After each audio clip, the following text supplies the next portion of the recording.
Currently, the world-famous bell has been silenced to protect the eardrums of workers carrying out a £60 million restoration of Parliament's Great Clock and Elizabeth Tower, but can ring out for special occasions. Tory MP Nigel Evans blamed the Remainers within Parliament for the hugely disappointing vote. He said, "This is people pretending we are not leaving. We are." And leading pro-Brexit Tory Jacob Rees-Mogg said, "It just shows the Commons authorities have no imagination. We will still leave the EU, whether Big Ben bongs or not. It just shows the Commons authorities have no imagination. We will still leave the EU, whether Big Ben bongs or not," Jacob Rees-Mogg, a Commons spokesman, said.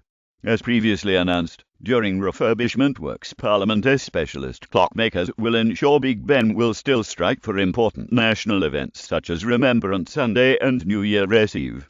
The government has set 11 p.m. midnight on the continent on March the 29th, 2019 as the date for Britain to formally leave the EU.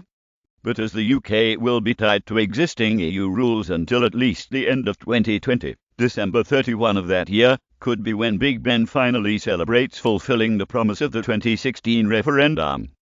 Meanwhile, Chancellor Philip Hammond yesterday hit back at Brussels after an anonymous minister told journalists Britain's approach to Brexit was a fantasy. They also claimed there had been little progress in this week's talks.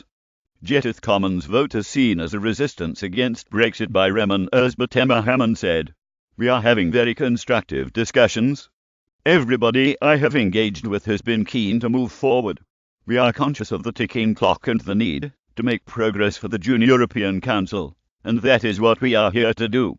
His words came as International Trade Secretary Liam Fox flew to the Middle East to promote Britain as the leading European trade destination post-Brexit. On a 3-day visit to Bahrain and the United Arab Emirates, Dr. Fox will meet foreign investors to discuss nearly 70 British projects worth £30 billion. He said, "The UK is in a great position to trade with the world, creating jobs and prosperity.